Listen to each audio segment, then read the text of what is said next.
Sud Radio Berkov dans tous ses états. Le face-à-face. Et bien justement, le docteur Gérald Kierzek, qui est médecin urgentiste à l'Hôtel Dieu, directeur médical de Doctissimo et auteur de Votre santé dans le monde d'après aux éditions du Rocher. Alors le monde d'après, on n'y est pas tout de suite, mais bon, on va en parler. Ah, non seulement on va en parler, mais le docteur Gérald Kierzek, il a fait, moi j'appellerais ce livre, qui est vraiment un livre là à conserver, à lire, à méditer, parce que c'est un dictionnaire quelque part. D'ailleurs vous commencez, c'est très simple, par A comme activité physique, à Y. Il n'y a pas mieux, il faut garder l'espoir. Hein. Il y a de l'espoir. Exactement. Bonjour à toutes et à tous. Bonjour André. C'est un dictionnaire, c'est un abécédaire. En fait, c'est les mots du Covid, c'est les mots qu'on a entendus, c'est les mots nouveaux qui ont fait la une des journaux télévisés, des mots dont vous n'aviez jamais entendu parler, d'immunité, d'anticorps, mais aussi, vous le dites, activité physique. L'idée, c'est qu'est-ce qu'on retient de cette crise, qu'est-ce qu'on va retenir à titre individuel, et le sous-titre, c'est préparez-la aujourd'hui, votre santé du monde d'après. Donc prévention. Pas fatalité. En fait, on a l'impression que c'est un mystérieux virus chinois et depuis mars 2020, rappelez-vous, c'était ça les titres des journaux. Un mystérieux virus chinois, décembre 2019, janvier 2020. Mais d'un pangolin, d'une chauve-souris à l'époque. Exactement, avec tous les fantasmes du péril jaune, etc. Donc on voit bien que cette menace-là, et de cette menace-là qui a pu justifier certaines mesures au départ de la crise, 2 ans après, on a du recul, on sait la traiter, on sait qui elle touche les plus fragiles, on sait que c'est pas une fatalité, mais qu'on peut se préparer. Et c'est pour ça que le sous-titre est important, votre santé dans le monde d'après. Préparez-la aujourd'hui. À titre individuel, on peut la préparer. Et à titre collectif, on peut la préparer aussi. Et grâce à ces mots, grâce au décryptage, mieux les comprendre, mieux comprendre le contexte et puis avoir des nouveaux réflexes, eh bien, ça permettra de tourner la page du Covid. Et moi, je souhaite vraiment qu'on tourne la page du Covid, mais qu'on la tourne positivement et de manière active en ayant de nouveaux réflexes de santé. Non, mais ce qui est très important aussi, Gérald Kierzek, vous avez fait quelque chose parce que votre livre en creux, enfin moi je parle en tant que lecteur, c'est que n'oubliez pas, c'est pour ça que votre livre arrive à son heure, même on l'aurait le souhaité avant, c'est qu'on a écarté pendant très longtemps les médecins. Je parle des médecins qui traitent, je parle des généralistes. Pendant très longtemps, on ne les entendait plus, les médecins. On entendait les spécialistes, les sachants, très bien, c'est une bonne chose. Mais je veux dire, vous vous rappelez, et nous, on était ignorants. Nous ne sommes pas médecins, nous ne connaissons pas. Et les mots, c'est vrai que les mots que vous énumérez dans votre livre, oxygénothérapie, ostéoporose, phlébite polypulmonaire, oui, on sait, mais en fait, on sait, mais on ne sait pas. Et justement, c'est bien d'être... On n'est pas tous médecins, on ne sera pas tous avec cette... Mais au moins, on est renseignés. Et ça, c'est une bonne chose. Oui, renseignés, on va comprendre.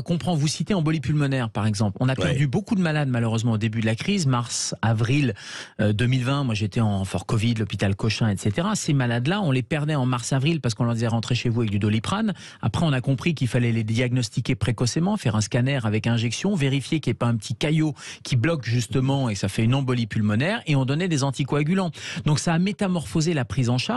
Ça aurait été des éléments intéressants à donner, de dire que maintenant, en faisant un scanner pulmonaire, on vérifie s'il n'y a pas une infection des poumons, on donne de l'oxygène, on donne de la cortisone, on donne des anticoagulants et on donne éventuellement des antibiotiques. Et ces 4 médicaments permettaient, dès le deuxième semestre 2020, je ne parle pas de 21, 2020, de sauver énormément de malades et de ne plus perdre de malades. Alors, et Gérald Kierzek, tout le discours était alarmiste, était à l'inverse de ça. Et pourquoi on ne l'a pas fait à l'époque ?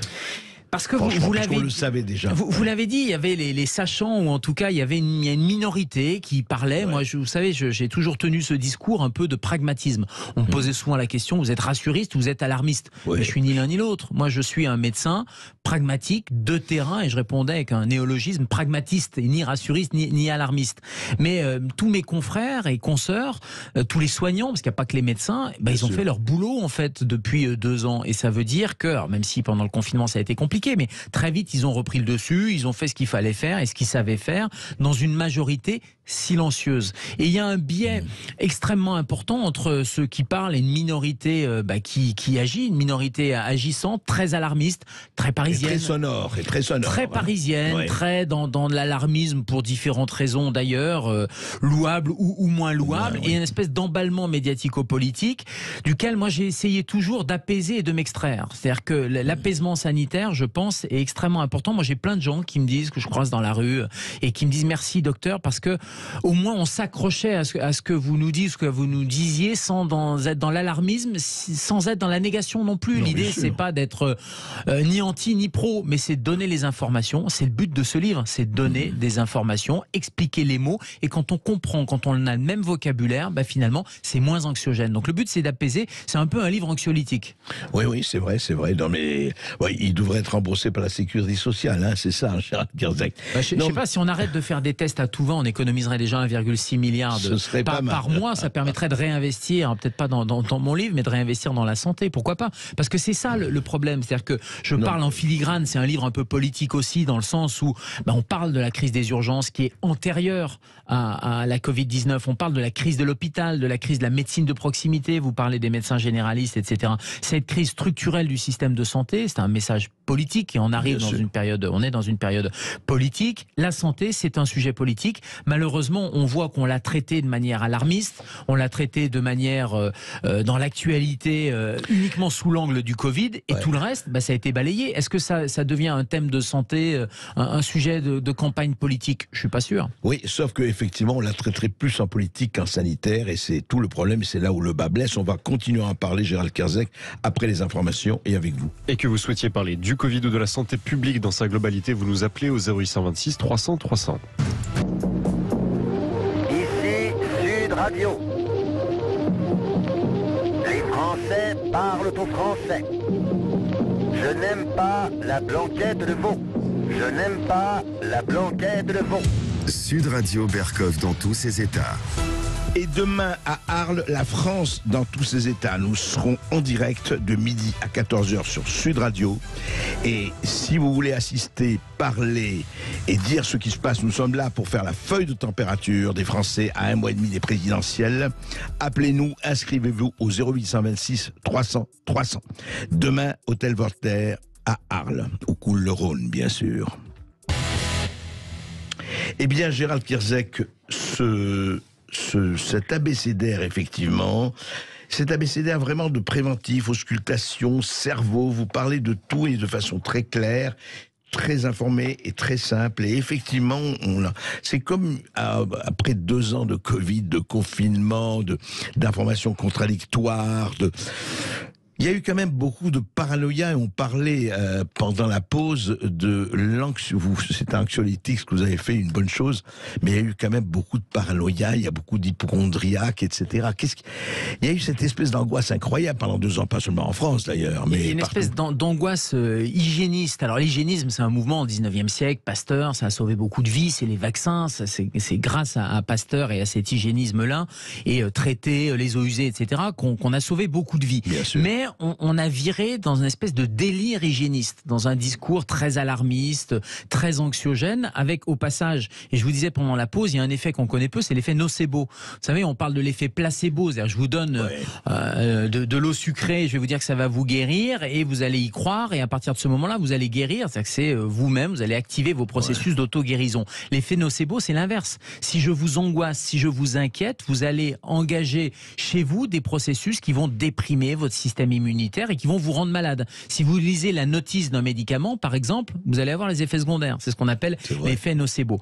Et donc, le problème de ce climat d'angoisse, de délire hygiéniste, c'est que, au lieu d'arriver à un point d'équilibre en disant, il faut des mesures raisonnables, on se lave les mains, on ouvre les fenêtres, etc., on est parti dans une espèce de délire de gens avec des masques FFP2, de gens avec des visières. Rappelez-vous, au début, on désinfectait les courses, etc.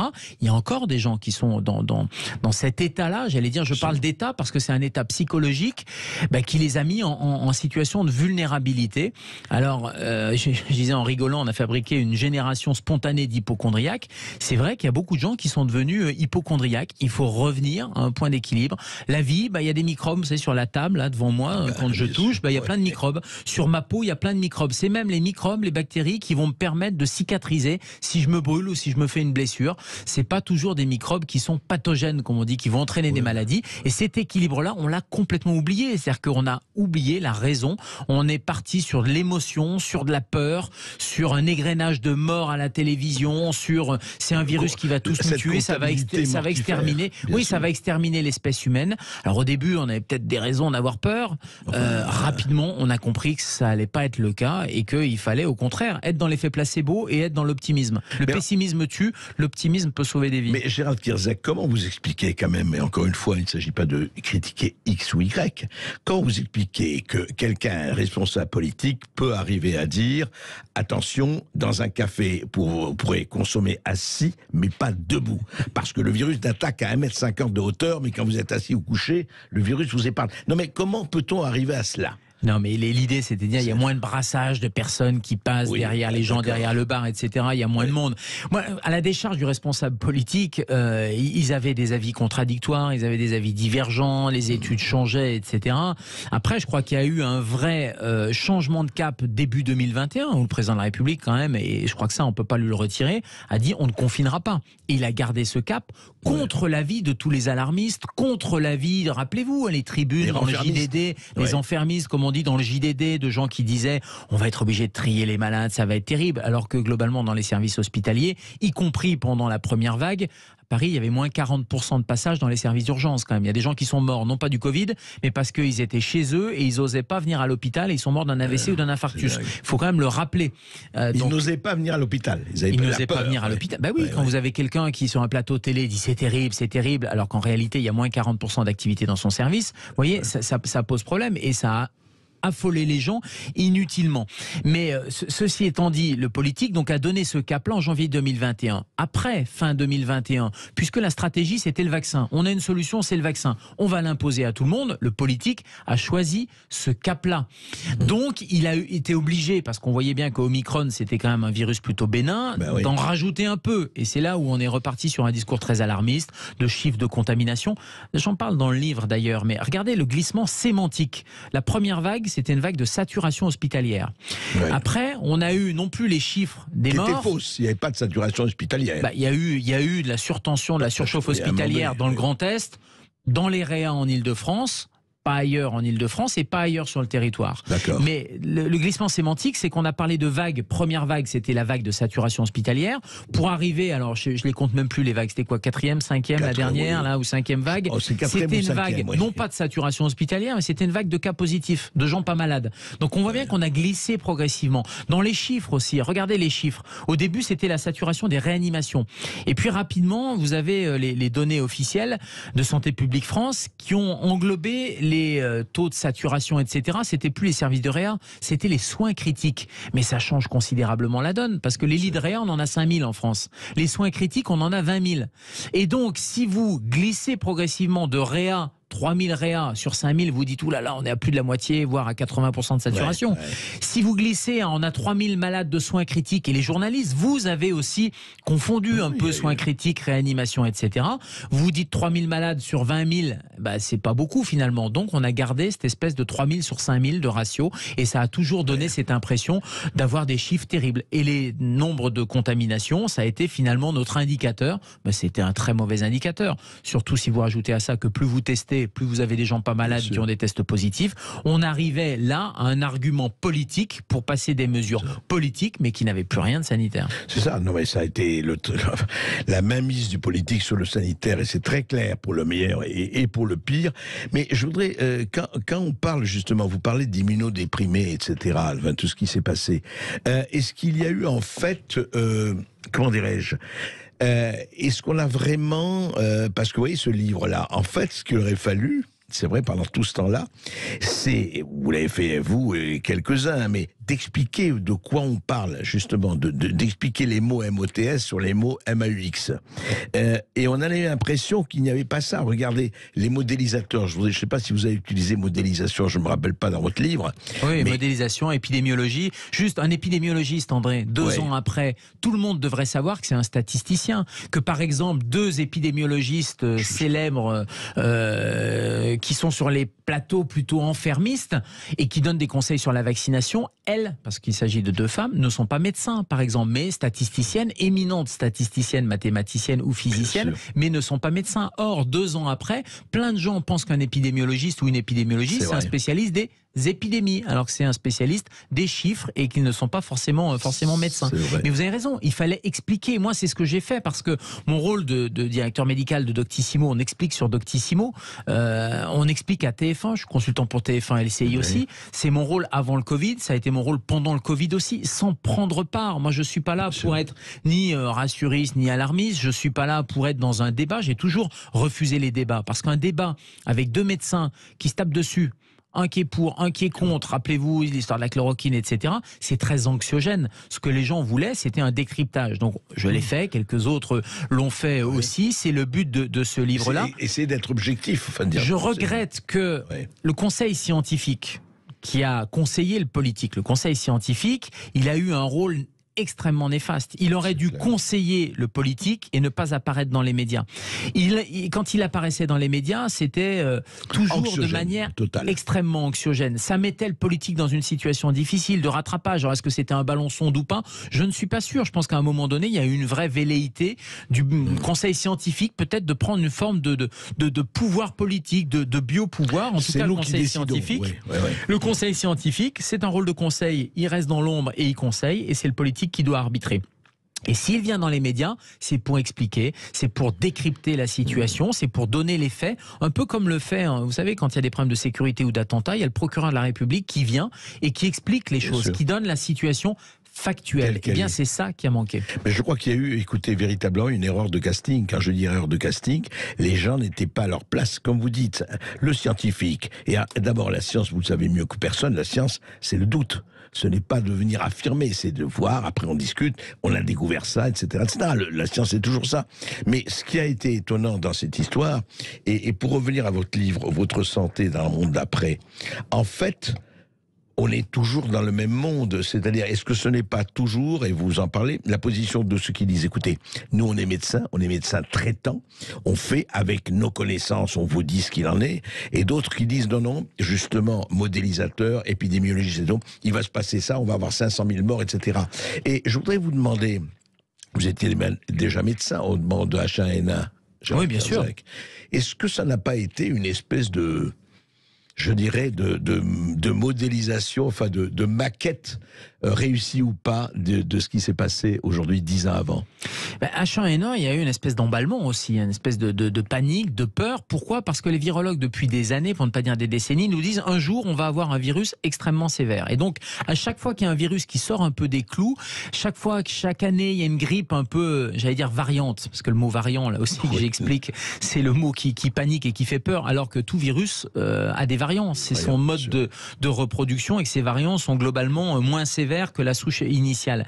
Mais H1N1, il y a eu la même chose, sauf qu'on a l'impression que ça s'est arrêté à temps. C'est-à-dire qu'il n'y a pas eu cet effet de panique. Là, il y a eu une espèce d'emballement et de panique mondiale, liée peut-être aux réseaux sociaux, liée à un système d'information qui va plus vite et qui fait que tout s'est emballé et que personne n'a été là ou personne n'avait intérêt, je n'en sais rien, à ce que ça se calme. Mais globalement, le H1N1 aurait très bien pu partir de la même manière. Mais il y a 40 ans, sur certaines grippes, regardez la grippe de Hong Kong, il y a eu un nombre extrêmement important de morts aussi, de gens qui étaient fragiles, mais ça n'a pas eu le même impact et les mêmes répercussions. Moi, ce que je voudrais, c'est que dans le monde d'après, tout change. Tout change pour le bien, c'est-à-dire tout change pour que on prenne conscience que, puisque c'est la fragilité de nos organismes et de notre état de santé qui fait que on risque une forme grave ou pas, je vais essayer de me renforcer.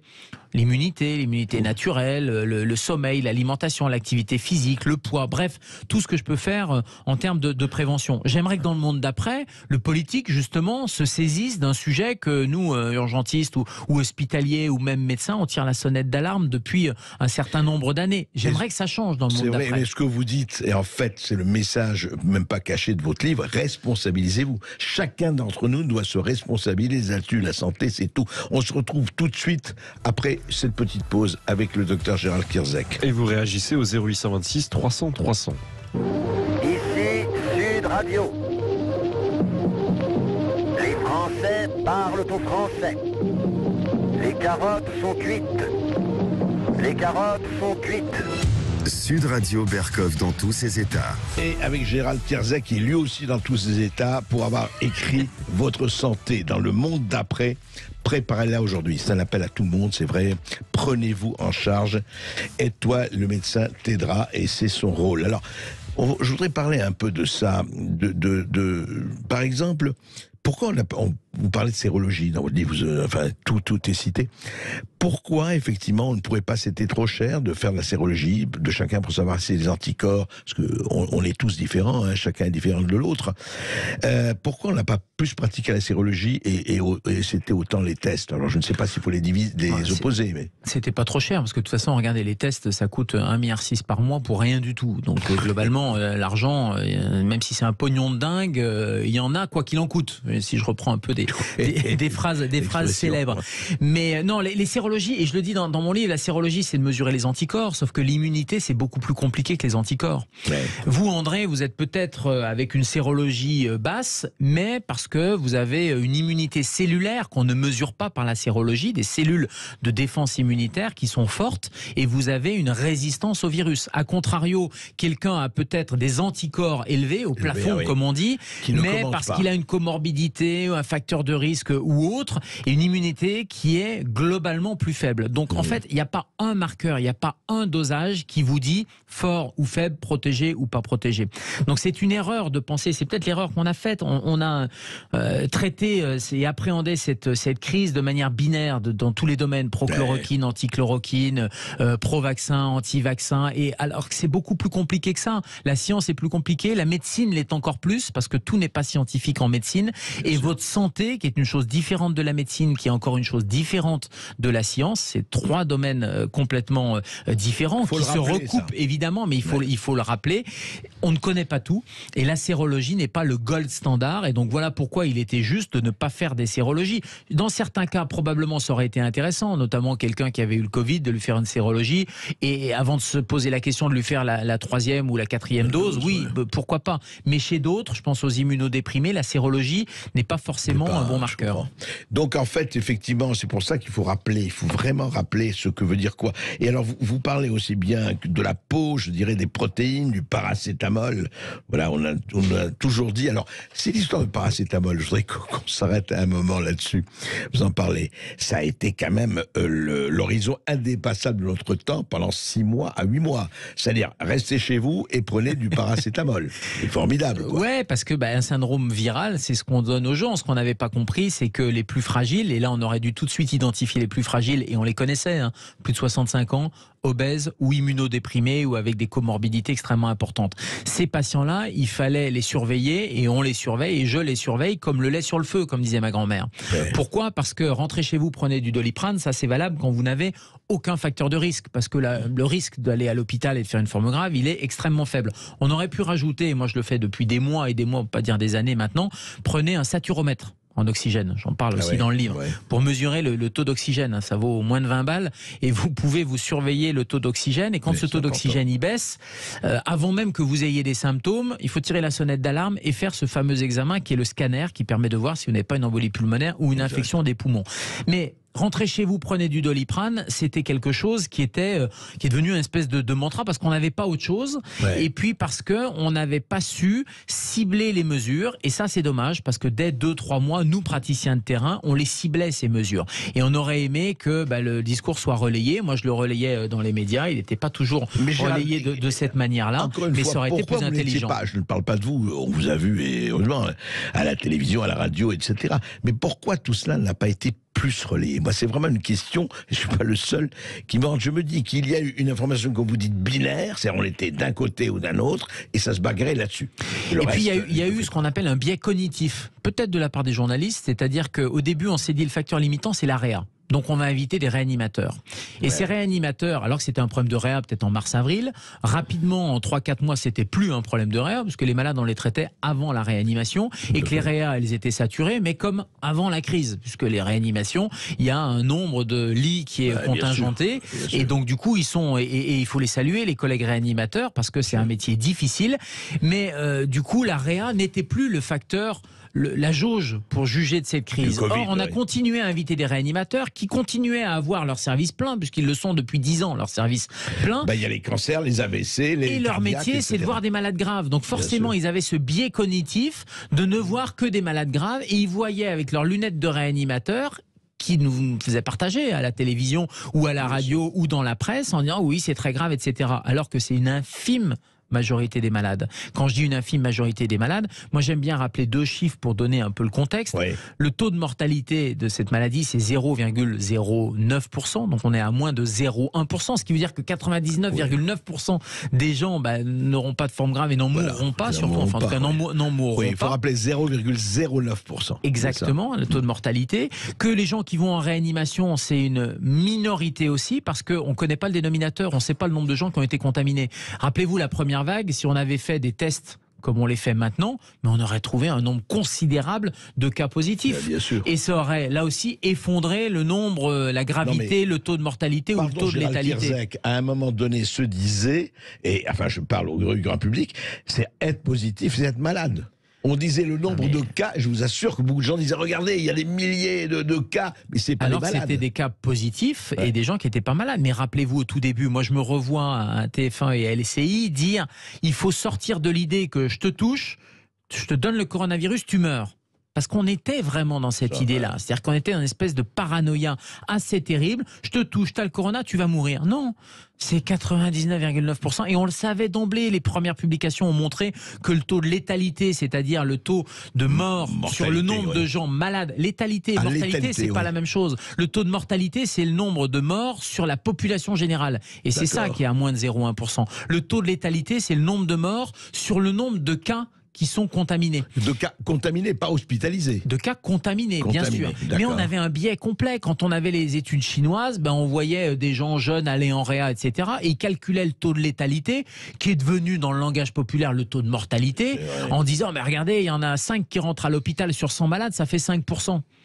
Ah, quand on vous dit 5%, là on vous dit, oula, effectivement, c'est une maladie qui est gravissime. La réalité, c'est que c'est pas du tout ça, c'est moins de 0,1%. Et le deuxième chiffre qu'il faut quand même rappeler, c'est que la médiane d'âge des décès, c'est 85 ans. C'est-à-dire que c'est des gens qui sont déjà âgés et il faut pas s'arrêter à l'âge chronologique. Ce qui est plus important, c'est l'âge physiologique. J'en parle dans le livre aussi. C'est-à-dire qu'on peut avoir 85 ans, bon pied, bon oeil, en pleine forme, etc. Pas de problème, pas de risque. André, je sais pas quel âge vous avez, mais vous avez un peu plus de 60 ans et vous êtes en pleine forme. Il y a des gens qui ont 60 ans et qui sont malheureusement avec beaucoup de comorbidités. Et ça, l'objectif de ce livre, c'est qu'on peut prendre sa santé en main et qu'on peut inverser cette balance positif-négatif. C'est une bonne phrase d'autonomie et on va voir avec les autres autonomes que sont nos auditeurs. Et qui nous appellent au 0826 300 300. Vous allez prendre la parole jusqu'à 14h. Sud Radio. Les Français parlent au français. Je n'aime pas la blanquette de veau. Je n'aime pas la blanquette de veau. Sud Radio Berkov dans tous ses états. Et nous allons tout de suite dans le Lot-et-Garonne avec Pascal qui nous appelle. Bonjour Pascal. Oui, bonjour Pascal. Bonjour Monsieur Coff et bonjour à votre invité.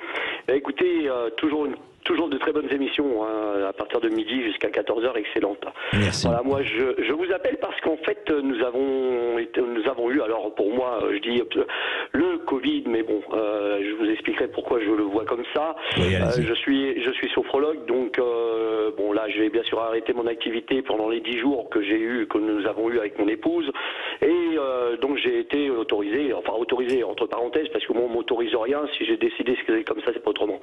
Le 11, donc hier, je pouvais reprendre une vie normale. Oui. En fait, nous avons eu il y a 10 jours avant une grosse température. Alors ma femme avait fait une bronchite il y a 3 ans et elle a repris le même problème cette année, malheureusement, hein, avec un très fort rhume, avec beaucoup de problèmes. D'accord. Et on s'est retrouvé, moi alors avec un genre de gastro, avec une mal de gorge comme une angine blanche. Oui. Et le médecin vient. Donc bien sûr, on suivait nos températures. Je suis un ancien secouriste de la Croix-Rouge et un ancien secouriste des œuvres d'ordre de Malte. Donc on a un saturateur à la maison. J'ai 60 ans. Hein. Oui. Voilà. Et je me suis aperçu que mon saturateur me donnait 98% d'oxygénation, ainsi qu'une tension, enfin un pouls à 80, 85 par rapport à mon âge. Je ne fume pas. Je bois modérément, comme tout le monde, quand je mange bien. Oui, voilà. Et je me retrouve, donc le médecin arrive, 7h du matin, parce qu'il ne pouvait pas venir avant, et donc nous regarde, et puis il nous dit, oui, enfin vous, monsieur Machon, vous avez telle et telle chose, et madame, oui, il y a quand même quelque chose, une bonne bronchite, mais vous allez faire quand même les tests. On dit, pourquoi pas? On n'est pas vacciné, on ne le fera pas, le vaccin. Et je ne suis pas, attention, je ne suis pas anti-vaccin. Je suis contre un médicament expérimental. Le reste, les gens qui se sont fait vacciner, c'est leur droit. Et chacun est libre de son corps. Alors moi là, je reçois donc par le laboratoire de notre région, détection du génome du SARS-CoV-2 par RT-PCR, et après, conclusion, test de dépistage compatible avec une infection à coronavirus, SRAS-CoV-2 ou, alors c'est là que le petit mot ou a une importance pour nous, CoV 2019. Alors, la conclusion, alors qu'au début, ils vous disent détection du génome, du SRAS, et après la conclusion. Alors, en fait, nous, malades, qui ne connaissons pas les systèmes des laboratoires, pourquoi le ou? Parce qu'ils ne sont pas sur deux. Parce qu'ils ne savent pas, parce qu'en fait, moi, l'angine blanche, les maux de gorge énormes qu'on a eu pendant 4 jours, on est monté jusqu'à 38 de température le soir. C'est normal, une température, le corps se défend. Donc on a évité de prendre des doliprane. Ma femme avait quand même des antibiotiques pendant 8 jours, mais là c'était pour ce genre de bronchite quelque part. Voilà. Alors, moi, je voudrais dire tout simplement à tous les citoyens, il y a eu quelque chose d'important en 2020, je suis d'accord. Mais après, à titre personnel, je le pense et je le dis ouvertement, après, on nous a pris pour des imbéciles. Comme vous disiez par rapport à la mortalité, j'ai même 95 ans, maladie d'Alzheimer. Pascal, je voudrais déjà, mais je voudrais rester sur votre, parce que vous savez, on a beaucoup d'auditeurs, on ne peut pas prendre trop de temps là-dessus. Je voudrais quand même que Gérald Kierzek réponde par rapport au ou, SARS-CoV-2, SARS-CoV-19, effectivement, ça a l'air assez flou. Alors le SARS-CoV-2, c'est le virus, et la maladie, c'est la Covid-19. Et donc du coup, en fonction du libellé du laboratoire, ça peut être marqué RT-PCR, c'est-à-dire c'est une PCR. Détection du SARS-CoV-2, c'est le virus. Alors après, il y a les souches, les génomes, etc. J'allais dire, à la limite, c'est pas très important. Ce qui est beaucoup plus important et que les labos ne font pas toujours, et ça aurait été capital à toutes les phases de l'épidémie, c'est de dire, ok, le test il est positif, mais est-ce que je suis contagieux ou pas? Parce que c'est ça qui est quand même important. C'est-à-dire que vous soyez positif, et Pascal nous a dit qu'il était positif, mais à la limite, s'il est en fin d'infection, c'est pas très grave s'il est plus contagieux. Et cette notion, elle est donnée par la mention CT. Alors les auditeurs et auditrices qui nous écoutent, s'ils ont un test, une PCR, quelques labos le font, c'est marqué CT, et c'est le nombre d'amplifications, le nombre de fois où je multiplie le prélèvement. Mais CT veut dire si je suis contagieux ou pas. Si le CT est supérieur à 30, ça veut dire qu'il a fallu multiplier 30 fois, amplifier 30 fois avant de trouver la moindre trace de virus. Bref, il y avait des traces de virus mort, vous n'êtes plus contagieux. En revanche, en dessous de 30, on sait que là, il y a de la réplication, il y a du virus. Mais ça aurait été un élément fondamental, notamment quand on était là aussi la 2e ou 3e vague. Les médecins traitants prescrivaient des PCR, c'était positif, vous restiez 10 jours en isolement ou 14 jours en isolement, mais à la fin de l'isolement, l'assurance maladie vous appelait, non, c'est bon, ça fait 14 jours, vous pouvez sortir. Mais il aurait fallu que les médecins traitants puissent, à discrétion en fonction du cas, prescrire le test s'il y avait besoin ou pas, et surtout avoir cette valeur CT pour savoir si vous êtes contagieux ou pas. Encore avant-hier, alors qu'on fait 1,6 milliard par mois de dépenses de tests, un labo rend malheureusement une PCR de quelqu'un qui a eu des symptômes il y a 15 jours, donc c'est juste des traces de virus, il n'y a plus de contagiosité, mais comme le test est positif, comme on ne sait pas de quand date l'infection, arrêt maladie, etc., isolement, et vous voyez bien que les conséquences, elles sont importantes, y compris économiques en termes d'arrêt de travail. C'est vrai. Merci Pascal pour votre appel. Nous sommes maintenant avec Gabriel qui nous appelle de Nancy. Bonjour Gabriel. Oui, bonjour Gabriel. Oui, bonjour André, bonjour Dr Kierzek. Bonjour. Ça fait plaisir d'entendre au moins encore une émission qui parle vrai, dont c'est le titre, et merci au Dr Kierzek de parler avec beaucoup de pragmatisme, ce qui est devenu très rare. Moi j'avais deux sujets. On constate sur le site du gouvernement les données relatives aux livraisons des vaccins. On constate que en mars-avril, les vaccins, il y aura quasiment 0 vaccin de commandé auprès de Pfizer, et que les commandes reprennent à hauteur de 2 millions à peu près par semaine à partir de mai, soit après les élections. On fait d'enlever le pass justement au moment de ces élections, comme vous l'avez dit André. Comment comment envisage cela le docteur Kirziek, sachant qu'aujourd'hui, est-ce qu'il faudrait encore s'alerter sur ce pass, malgré le fait qu'on nous annonce non pas un arrêt, mais une suspension.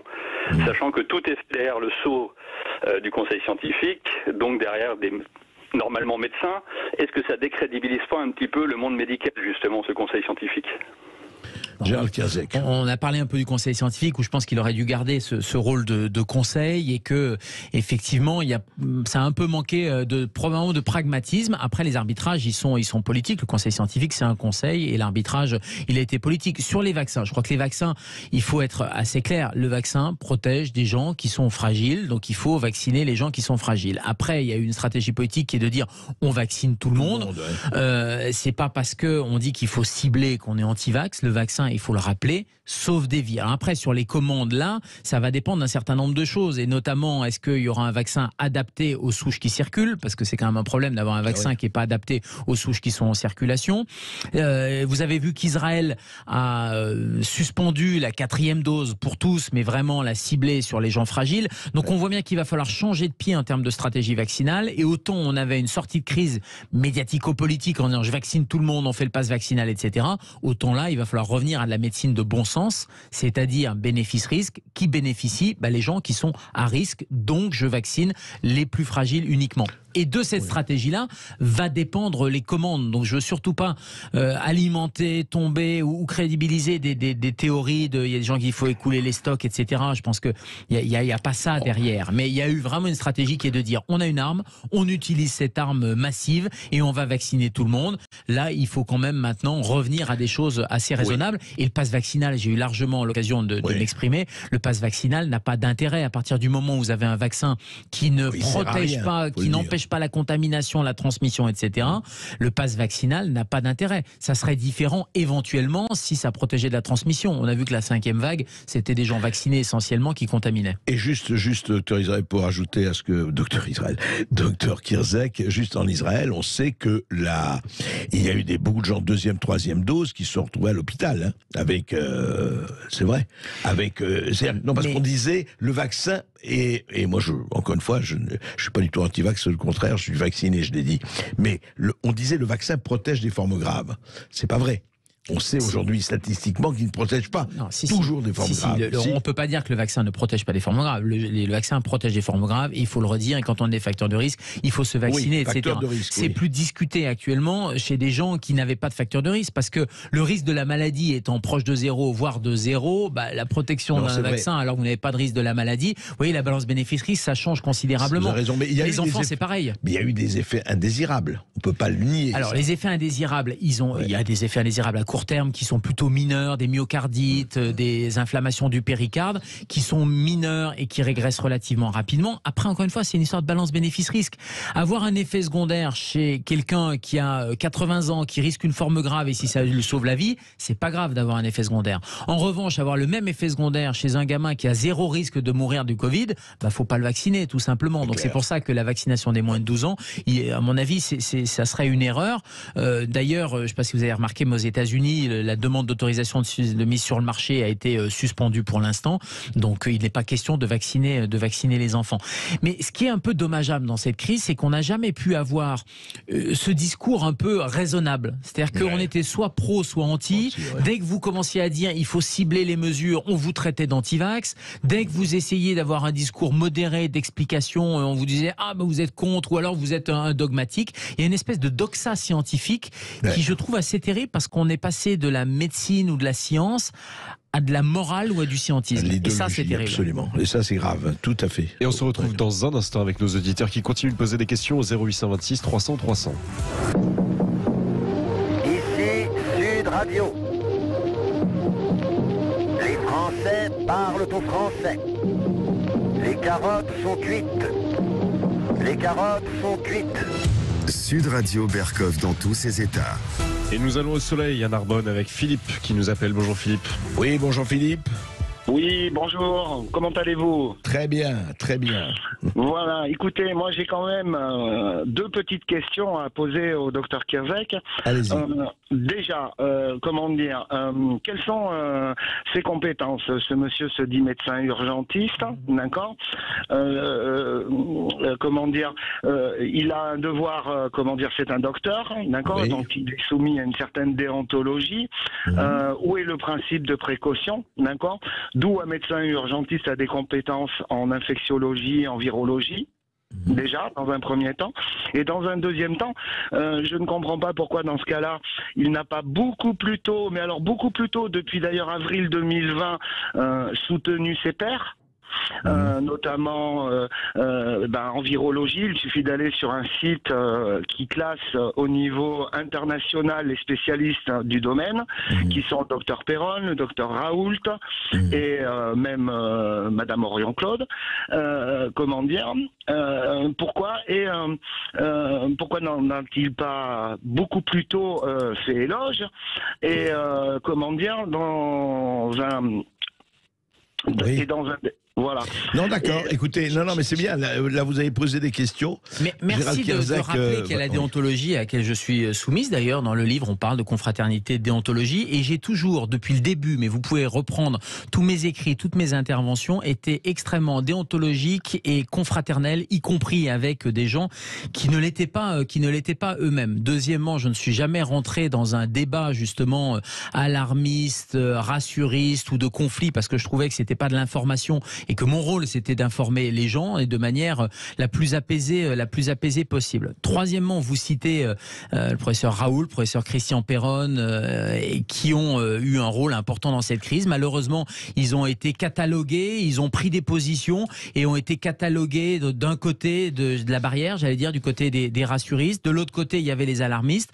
Moi j'ai toujours pris garde d'être ni d'un côté ni de l'autre, parce que je trouve que c'est pas le rôle d'un médecin et que la majorité de tous mes confrères et consoeurs de France et de Navarre regardaient ça de manière un peu atterrée, parce que justement c'était anti-déontologique, c'était anti-confraternel, qu'il y a eu des combats de coq, qu'il y a eu des prises de position idéologiques, et ça a été assez terrible, je trouve, et au détriment de tout le monde.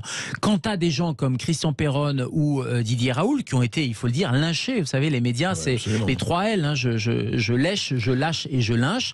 Ils ont été effectivement lynchés. On ne peut pas me reprocher, et reprenez mes tweets très rapidement en 2020, quand Christian Perron a été lynché justement, et il a pris des positions qui étaient effectivement très extrêmes et que je n'aurais pas prises, mais j'ai, y compris à ce micro avec André Berkoff, je me rappelle dans une dans une émission qui était consacrée à Christian Perron et la sortie de son livre, je l'ai soutenu, et j'ai soutenu surtout le confrère qui est un éminent infectiologue, et je l'ai dit, et c'était en 2020, monsieur, et je vous engage vraiment à reprendre l'écoute et à reprendre mes écrits, et je peux d'autant plus le dire que Christian Perron m'a soigné.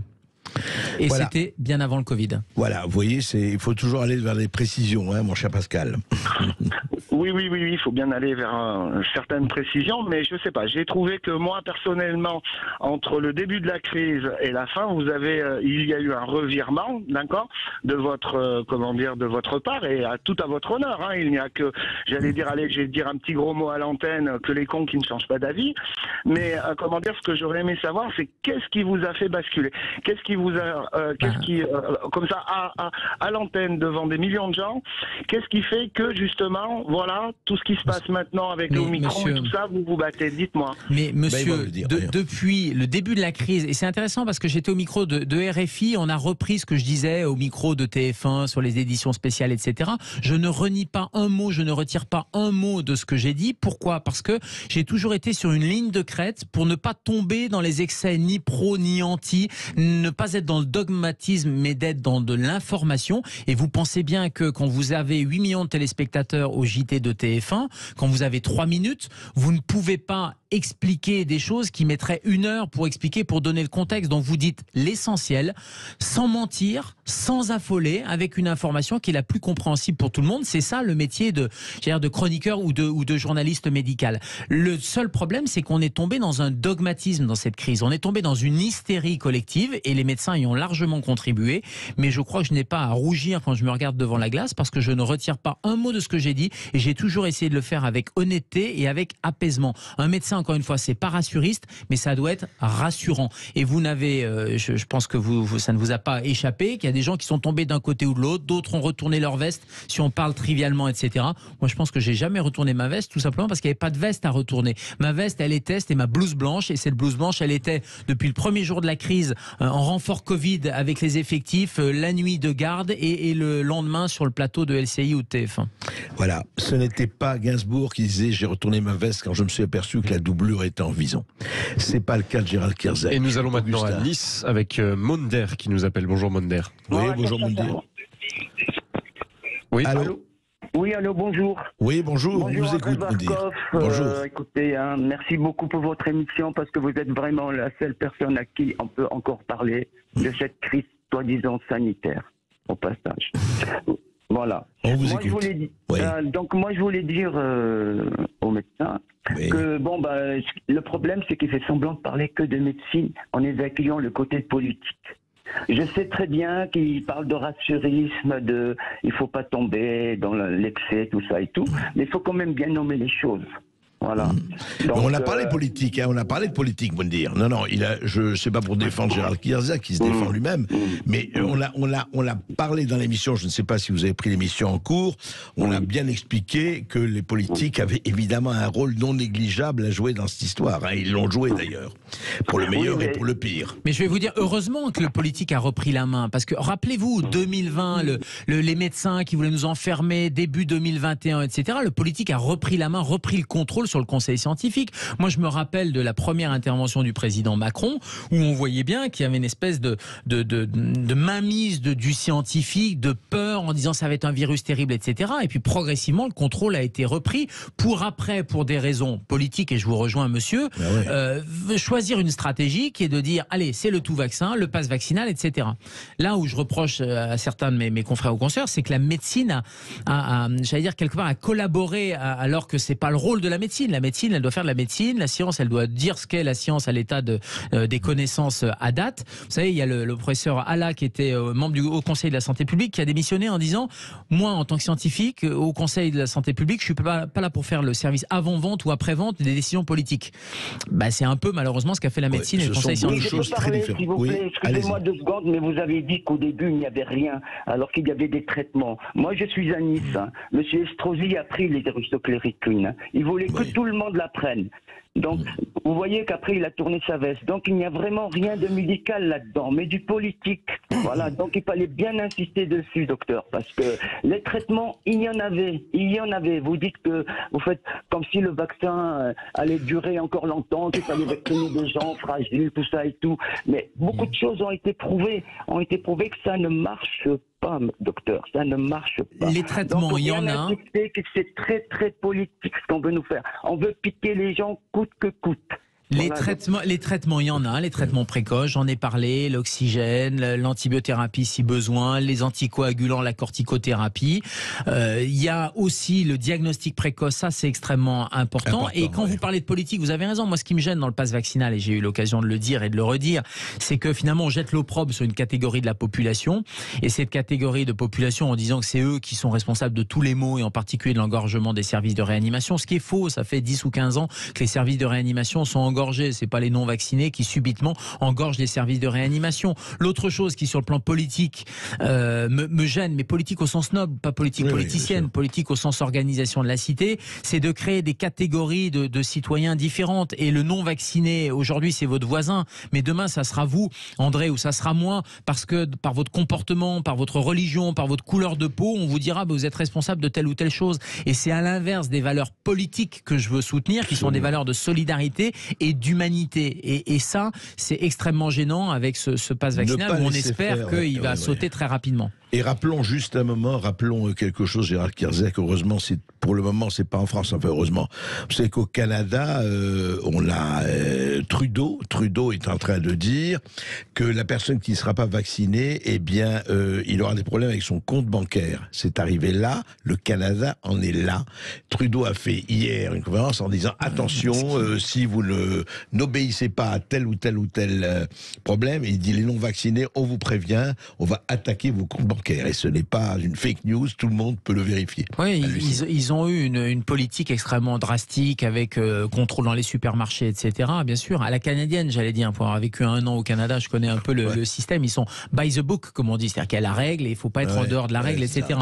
Malheureusement, ça alimente des théories complotistes, ça va alimenter des gens qui disent, bah voyez, c'est le contrôle social, etc. Et c'est vrai que si on commence à conditionner un geste médical que vous avez le droit quand même de refuser ou d'accepter. Après, mon rôle de médecin, c'est de vous convaincre, parce que vous avez des risques de vous faire vacciner, etc. Et il faut le rappeler, le vaccin est important, sauve des vies, mais c'est aussi votre droit, en termes de consentement, de refuser les soins. Et on est dans un paradoxe assez terrible dans cette société, c'est-à-dire que finalement, on avait une épidémie qui touchait les plus fragiles, des gens qui étaient en EHPAD, qui mouraient à 90 ans, 92 ans, mais est-ce qu'on aurait pu les sauver autrement? J'en suis pas forcément sûr. Certains oui, mais d'autres non. Et au même moment, rappelez-vous l'année dernière, l'Assemblée nationale qui voulait légiférer sur l'euthanasie. C'est-à-dire qu'on est dans un paradoxe de société assez terrible où on est quasiment une société qui ne veut pas accepter la mort d'un côté, qui est une mort naturelle, et à la fin de la vie, il y a la mort, il faut quand même le rappeler. Et puis, qui veut, de l'autre côté, peut-être provoquer la mort ou l'accélérer dans certaines circonstances. Je trouve ça, sur le plan éthique, et toute la réflexion éthique, j'en parle un peu dans mon livre aussi, elle n'a pas été faite dans cette crise, parce qu'on a hystérisé, parce que ça allait vite, parce que chaque news chassait une autre news. Et on a passionné le débat. C'est devenu un peu comme les armes ou comme la politique de parler de Covid. Et c'est pour ça que la médecine doit vraiment sortir de cet espace d'arène hystérique. En tout cas, vous y contribuez, Gérald Kierzek, avec votre livre que je recommande, Votre santé dans le monde d'après. Ce livre sort demain aux éditions du